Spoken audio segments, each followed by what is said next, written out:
On the edge of North America, the Canadian Arctic is breathtaking and brutal. Sailors with the Royal Canadian Navy are used to contending with life at sea. Make some contact, we'll push some, they'll break off a little bit. But these waters are some of the most unforgiving on Earth.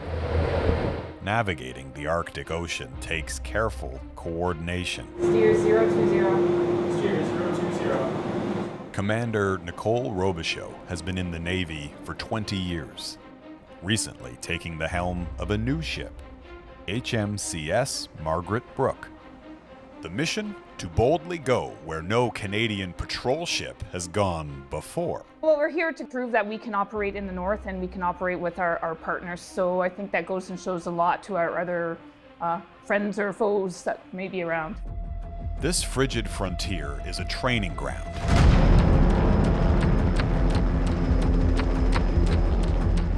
Northern navies from Canada, the United States, Denmark, and France working and sailing together as part of Operation Nanook. It's an annual exercise in Arctic security. And this year, there's a sense of urgency. A global power struggle for control of this region is heating up. The sea ice is melting, making the Arctic more accessible and creating massive economic and political waves. Over his career, Marc Laroche has spent nearly 2,000 days at sea, the most of anyone on the crew. He's watched this landscape change. It's the North. It's a place we never really paid attention because it was self-protected by the ice. We kind of took it for granted. Laroche is the head engineer on HMCS Margaret Brooke. He joined the Navy as a teenager 32 years ago after watching a documentary about the Franklin expedition, the doomed 19th century voyage to find the prized passageway from Atlantic to Pacific. I come from a small farming community, and pretty much that's what was in store for me, farming. That documentary kind of was really the first time I really thought about a life at sea and being a sailor, and that's pretty much where everything started for me. The dream of traveling through the Northwest Passage was impossible. Franklin's fabled route was locked under the Arctic ice. Until now. HMCS Margaret Brooke is one of 6 new Canadian icebreakers capable of cutting through ice a meter thick. The fleet is tasked with patrolling the Arctic, an area that spans 40% of Canada's territory, including the entire length of the Northwest Passage for the first time. This platform really did open up the North to the Navy. We never really had the capability to come here.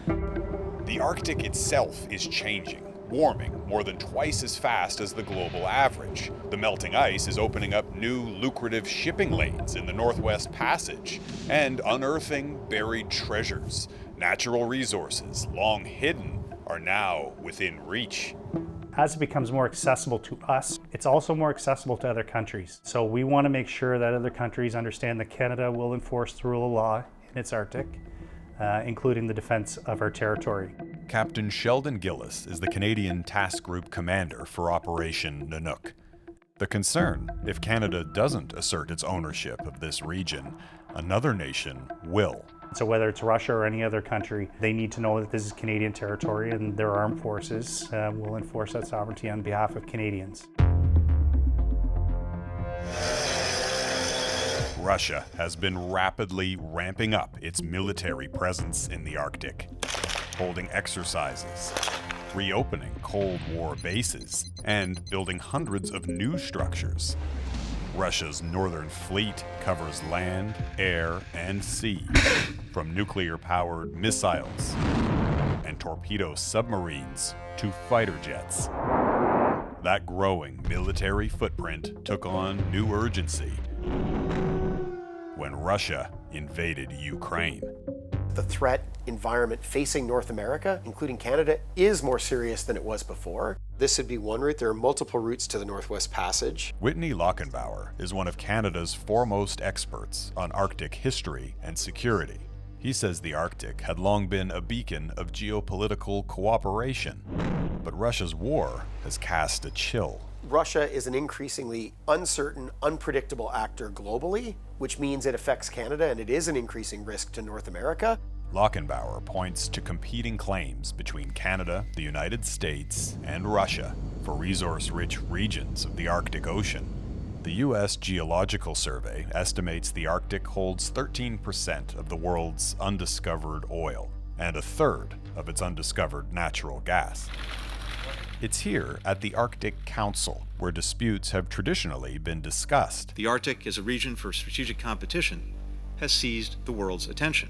The body, made up of 8 northern nations and indigenous groups, was suspended indefinitely after Russia invaded Ukraine. This leaves some questions about our ability to actually have conversations as a community of Arctic countries. But Lockenbauer says a disagreement over ownership of Arctic resources is unlikely to spark an armed conflict anytime soon. The Beaufort has known energy resources. The US and Canada have banned offshore drilling in Arctic waters, and resource extraction in the far north can be prohibitively expensive.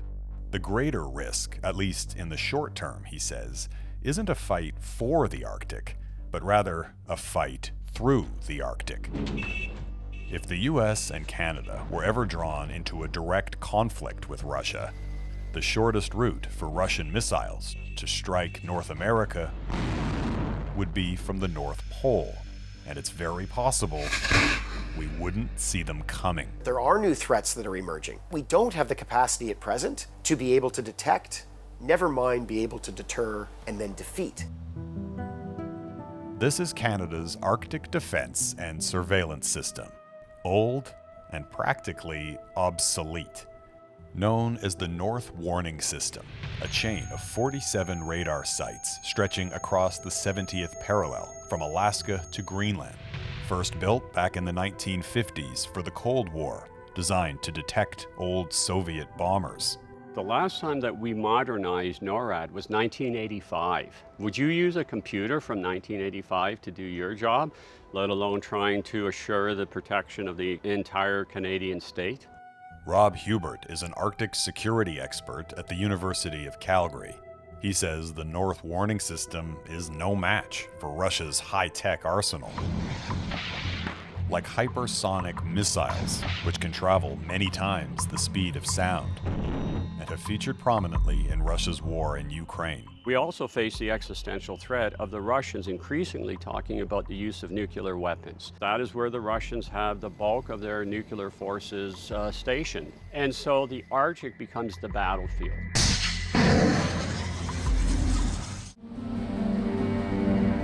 Back on board HMCS Margaret Brooke, the crew finds themselves in a tight spot.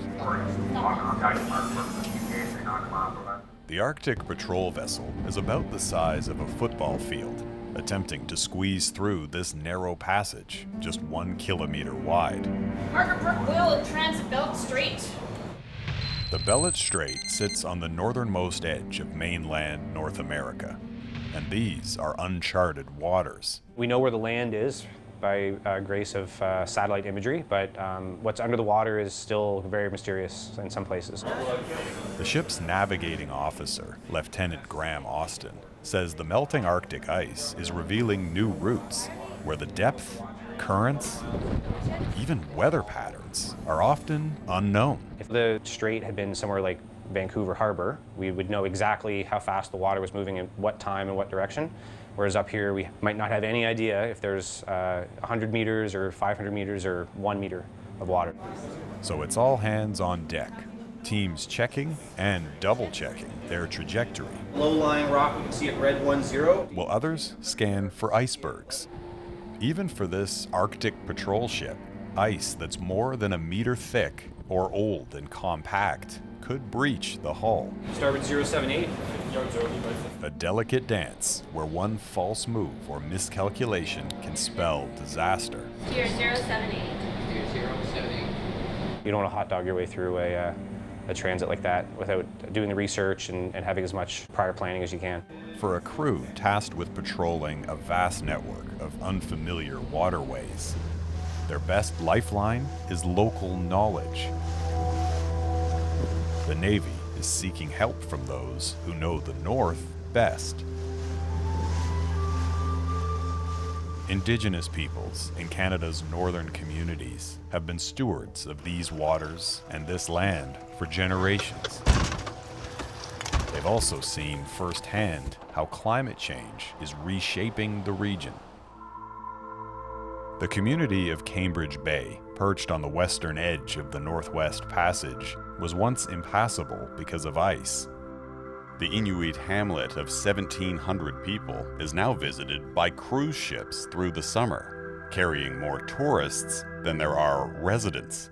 It's been busy, but they all come at the same time. Miali Dimitrik runs a local transportation business.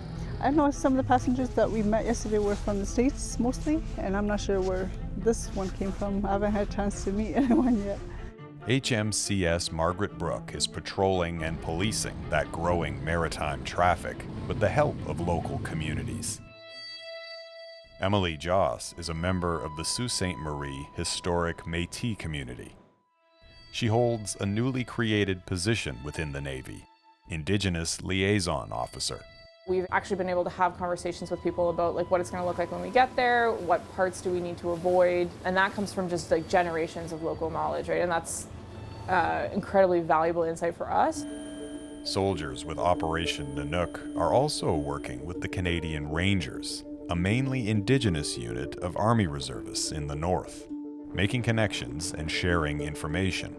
For us, it's an incredibly important relationship, you know, not just that it's the right thing to do, but also they're incredible navigators and environmental stewards. And when it comes to national security, including Russia's growing Arctic shadow, northern communities have an important role to play. We are the eyes and the ears of the North. Harry Flaherty is the chair of Nasituk. The Inuit-owned company is responsible for operating and maintaining Canada's North Warning System. 47 radar sites, including this one in Flaherty's home city of Iqaluit, built by NORAD decades ago for the Cold War. Flaherty says the sites are showing their age. Our facilities are pretty outdated. They're over 20 years old, and most of them are kind of getting obsolete. Last summer, Prime Minister Justin Trudeau toured the North Warning System radar station in Cambridge Bay during a visit from NATO Secretary General Jens Stoltenberg. The Canadian Defence Minister also toured the sites. The trip came on the heels of the government's pledge to spend $40 billion over 20 years to modernize Canada's northern defences. It includes the construction of a new surveillance system above the 70th parallel. Well, it was long overdue. When these systems were first built, Flaherty says there was no meaningful consultation or collaboration with northern communities. He hopes this time will be different. Right across Canada, from all the way from the west to the east, we have local communities, local rangers, local businesses that knows what's going on. We know the logistics, we know the land. We could play a big role in that area. Flaherty hopes the promised investment in northern defenses will also bring badly needed infrastructure. It's a potential win-win for Arctic security and northern development, says expert Whitney Lockenbauer. I see really important opportunity space between smart defense investments and addressing a lot of the long-standing infrastructure gaps that exist in the Canadian North. Building Arctic runways for Canadian fighter jets or new ports for Navy ships could also serve as civilian transportation hubs, especially for fly-in communities. The same goes for cellular infrastructure, helping to connect remote regions. It makes sense where possible to also allow communities to benefit from these investments. All of this needs to be integrated. Canada needs to have a plan to bring this all together, and the time is now. The government's recent funding announcement included an initial $4.9 billion over the next 6 years. But military sources told Global News there are significant concerns it's not new money and will need to be found from within the existing budget. Arctic security expert Rob Hubert is skeptical of Canada's commitment. There's all sorts of uncertainty about just how serious our government is. Canada is the laggard in terms of responding within this overall context. We're not really engaging the northern countries. We've almost to a certain degree been whistling past the graveyard and hoping no one notices that we're not doing anything. For the first time in a long time, Arctic security has been forced into the spotlight. That doomsday scenario of a Russian strike on North America, while still unlikely, no longer feels like a fantasy. We sat down with Defense Minister Anita Anand in Ottawa. How are you? Good, how are you? To ask how the federal government plans to keep Canadians safe. We'll have to make sure that we're continuing to upgrade the current system while replacing it with this new system, which will ensure that we have our surveillance moving further and further north so that we can detect new technologies in missiles such as cruise missiles and hypersonic missiles, which is the new reality for air surveillance. If a Russian hypersonic cruise missile were to target North America from the north, would our current systems today provide any warning for that sort of thing? Well, we're working very closely with our American allies to ensure always that our continent is 100% protected. But we do know that there is infrastructure from Russia that they are moving further and further north on their territory. And while the threat of an invasion of our Arctic is very low at the current time, we need to be prepared for any eventuality. Within that primary 6-year window, the $4.9 billion, where is that coming from? That is in part budget 2022 and other funding. The money after the 6-year period is largely new money, and that will be for continental defense and NORAD modernization. So you have, the melting sea ice, the Russian aggression. How important does this file become for you as the defense minister moving forward? Climate change is a threat to our security. And so as the Minister of National Defense, we make sure that we are addressing climate change realities as well as responding to global conflicts, for example, in Ukraine. We are doing whatever it takes to defend the Arctic. Back on board HMCS Margaret Brooke, Mark LaRoche's career is coming full circle. After 3 decades with the Navy, this is his final mission. You started your career in the Cold War, I guess, Yep. right?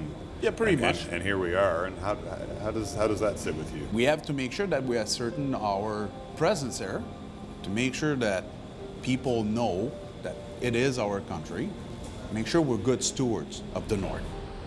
As we go through this shift in climate change, and as the Northwest Passage becomes more navigable, there will be countries coming through, there will be ships coming through all the time. It obviously reinforces how critical it is that we're conducting these sovereignty patrols and that we're maintaining our own national security. It's important for Canadians to know that we are taking an interest in our Arctic waters. It's important for the communities up here to go and see us taking interest in our Arctic communities. We are here to protect our northern waters.